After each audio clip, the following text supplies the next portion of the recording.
I stepped onto the overnight train expecting nothing more dramatic than a long journey from St. Petersburg to Moscow, a lukewarm cup of tea in a glass holder, and several quiet hours watching forests disappear behind rain-streaked windows. Instead, the moment I found my compartment and placed my suitcase beneath the lower bunk, a woman around my age slid into the seat beside me, looked directly into my eyes with astonishing calm, and quietly said, "You're my husband for the next 3 hours." For several seconds I simply stared at her, convinced I had misunderstood because of the noise of passengers outside. She didn't smile. She didn't laugh. She looked frightened in a way that people rarely admit to feeling. Her hands rested on a leather handbag, but her fingers trembled despite every effort to keep them still. "My husband," I repeated. "For exactly 3 hours," she whispered. "After that, you never have to see me again." Everything about the request sounded absurd. She wore an elegant dark blue coat, her chestnut hair was tied into a loose braid, and her face carried the kind of quiet beauty that belonged more in an old Russian painting than inside a crowded railway carriage. Yet beneath that composed appearance was unmistakable panic. "My name is Anna," she said. "Please don't ask questions yet. Someone is watching." Instinctively I glanced toward the corridor. "Don't." Her voice was barely audible. "If you look now, he'll know you noticed him." I swallowed. "My name is Victoria." "I know." That startled me. "You know me?" She nodded.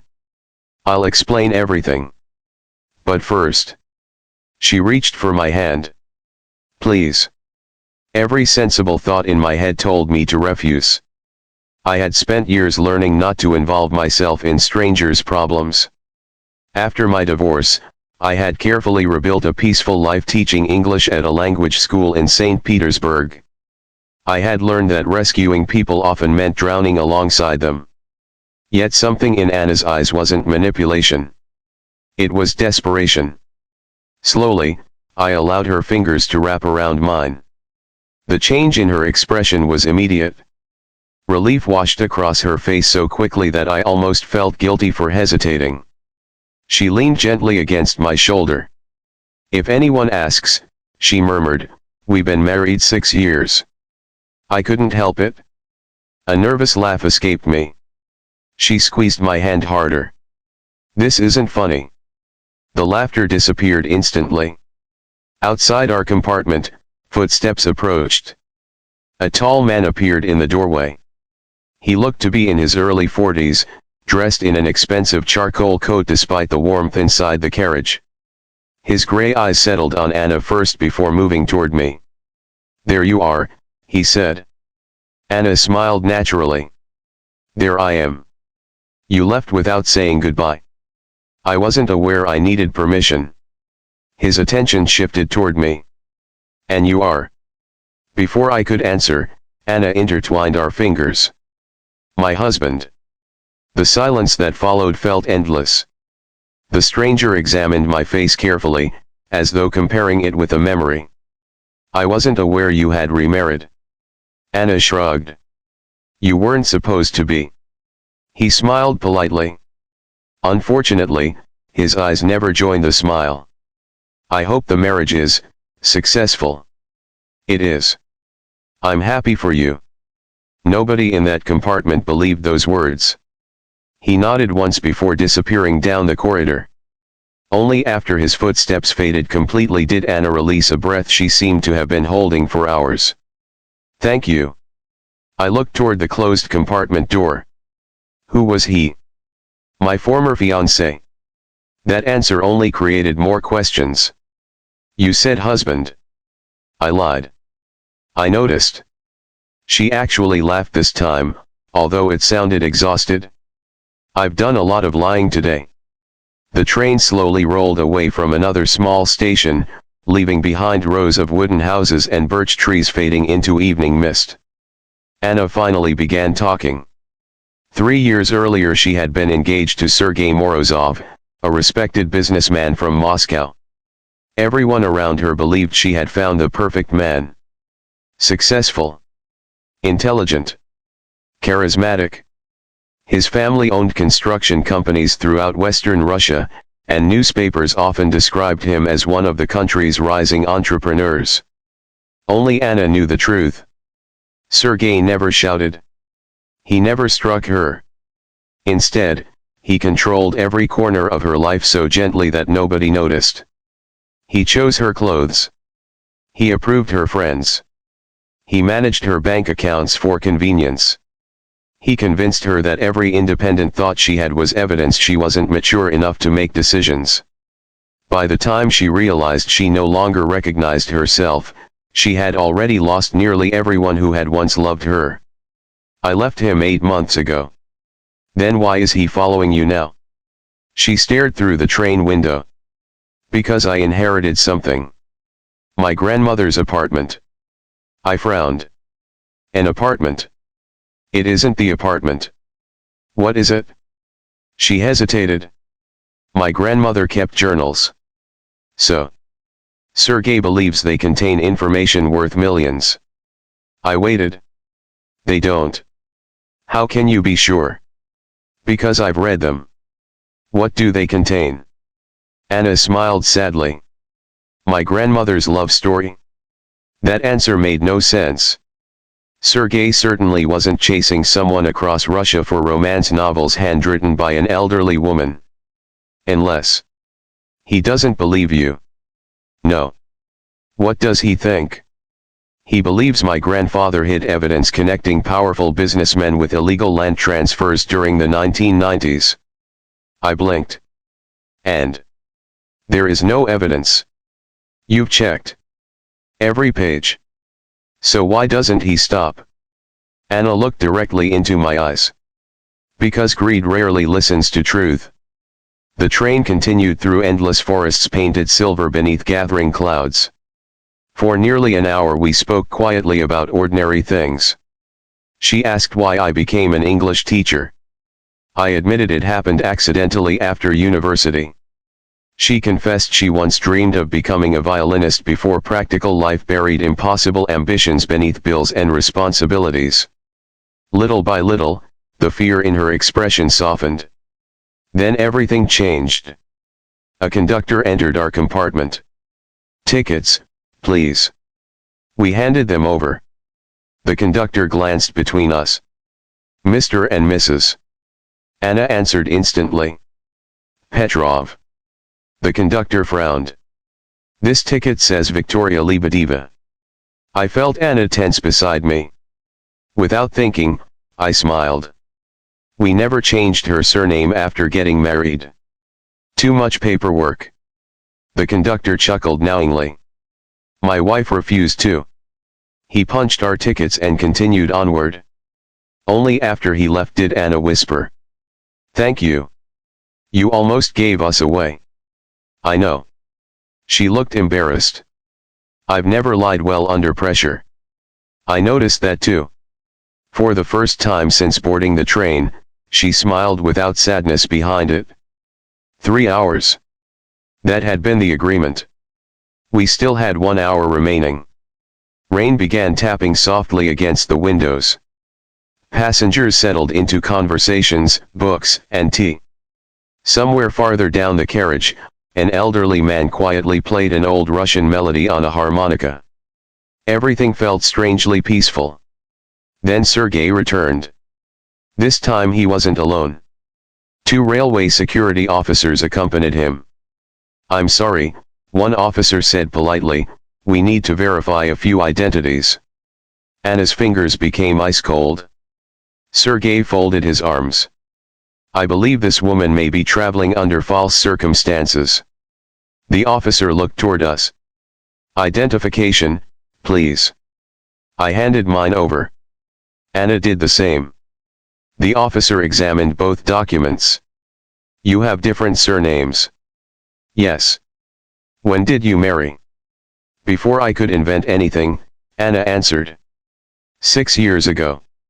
What date? Silence. She couldn't remember the imaginary anniversary. I interrupted. September 19th. The officer nodded. And where? Novgorod. He looked toward Anna. She smiled. It rained all day. The officer laughed. My wedding rained too. He returned our identification. My apologies. Sergei stepped forward. I don't believe. The second officer interrupted him. Sir, unless you have evidence of wrongdoing, please allow the passengers to continue their journey. For the first time, annoyance crossed Sergei's face. He stared at Anna for several long seconds. Then at me. Finally he walked away. Only after he disappeared did Anna begin crying. Not loudly. Not dramatically. Just silent tears she had apparently postponed for months. I didn't know what to say. So I simply sat beside her until the tears stopped. Sometimes companionship requires fewer words than comfort. Exactly 3 hours after she first sat beside me, the train reached Tver. Anna looked at the station clock. Our agreement is over. I nodded. I suppose it is. She stood. So. She forced a smile. You've already done more than enough. She picked up her handbag. I won't trouble you anymore. For reasons I couldn't explain, disappointment settled unexpectedly inside me. I had known this stranger only 3 hours. Yet watching her prepare to disappear into another carriage felt strangely painful. She extended her hand. Thank you, Victoria. Instead of shaking it, I asked the question that surprised even me. Where are you going after Moscow? She hesitated. I don't know. You don't have a plan. I had one. What happened? Sergei found it? So now? She shrugged. I'll improvise. I looked out at the rainy platform. Then back at her. No. What? You don't have to improvise. She looked confused. I have a small apartment in St. Petersburg. She smiled gently. We're traveling toward Moscow. I know. I don't understand. You can stay with me after everything settles. She stared as though I had spoken another language. You don't even know me. I know enough. You could regret this. Probably. She laughed softly through fresh tears. You really are unusual. So I've been told. The train whistle sounded. Passengers hurried back aboard. Anna slowly returned to her seat. For the next several hours neither of us slept. Instead we shared stories. About childhood. About mistakes. About parents. About dreams abandoned because adulthood demanded practicality. She told me about summers spent fishing with her grandfather near Lake Ladoga. I described my grandmother teaching me English using faded British novels she bought from second-hand shops after the Soviet Union dissolved.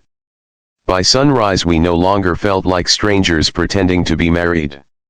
We simply felt like two lonely women unexpectedly finding someone willing to listen without judgment. When we arrived in Moscow, snow had begun falling despite the forecast promising clear skies. Anna looked almost peaceful. Until we stepped onto the platform. Sergei was waiting. He wasn't alone.